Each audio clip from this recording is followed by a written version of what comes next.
So, let's talk about getting old.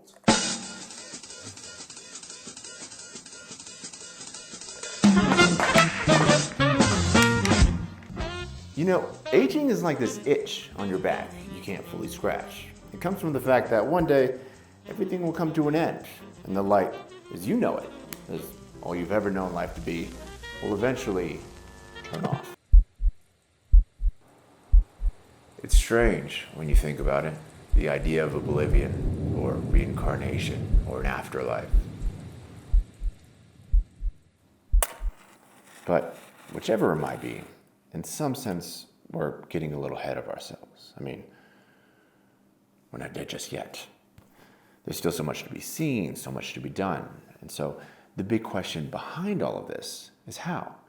How do we go on living the rest of the time that we have here left on Earth? How should we grow old? If there were only some brilliant philosopher who could... Oh wait, hold on.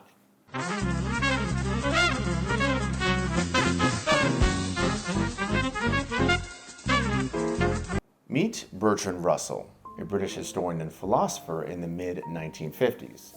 He won a lot of acclaim for his contributions to the world of logic and mathematics, but given the polymath he was, these subjects weren't the only ones he'd lent valuable insight to, politics and ethics, for example.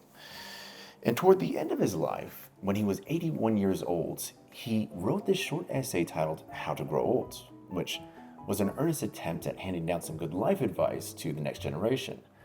And at the start of that essay, he ends up saying that in order to live well, you need to choose your ancestors well.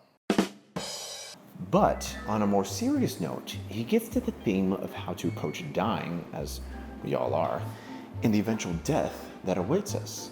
So with that, here are 3 points that he emphasizes. Number 1, diversify your interests. In his article, Bertrand Russell says, make your interests gradually wider and more impersonal until bit by bit the walls of the ego recede and your life becomes increasingly merged in the universal life. An individual human existence should be like a river, small at first, narrowly constrained within its banks and rushing passionately past rocks and over waterfalls. Gradually, the river grows wider, the banks recede, the waters flow more quietly, and in the end, without any visible break, they become merged in the sea and painlessly lose their individual being. For Russell, this idea has its origin in observing a maternal grandmother of his. It was in how she became so occupied in her tasks and hobbies that he remarked, somewhat jokingly, I do not believe she ever had time to notice she was growing old.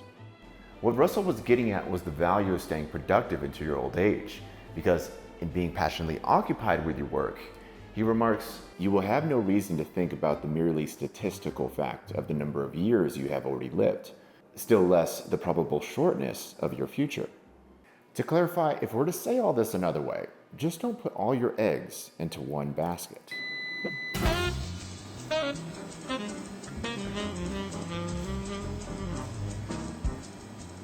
See what I mean? It's a good thing we have backup.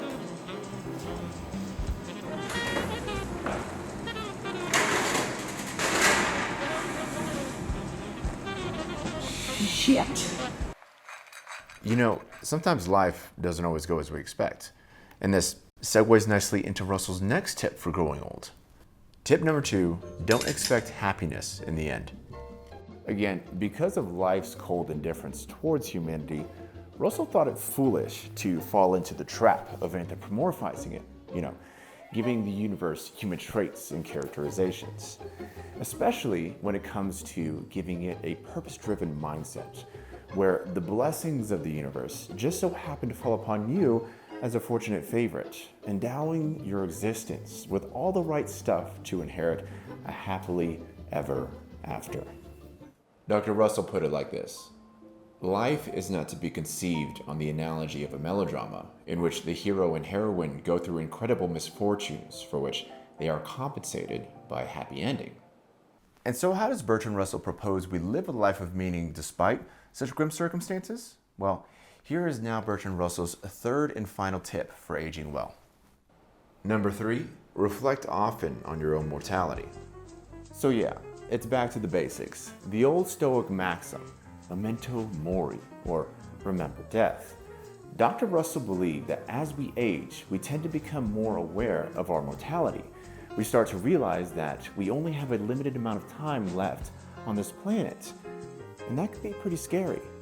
But rather than freaking out about it, Dr. Russell suggested that we should use this realization to motivate ourselves to live a more meaningful life. He said, "The man who, in old age, can see his life in this way will not suffer from the fear of death, since the things he cares for will continue.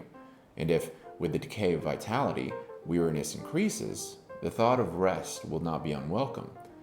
I should wish to die while still at work, knowing that others will carry on what I can no longer do, and content in the thought that what was possible has been done." So what does it mean to live a meaningful life? Well, Russell thought that it was about pursuing the things that you find personally fulfilling. And for some, that can mean pursuing a career, or traveling, or spending time with more family. But whatever it is, the point is to pursue it wholeheartedly. And Russell argued that that was the key to aging well. It's not letting age itself be an excuse for giving up on the things that make life worth living. Isn't that right, Apple? Sí,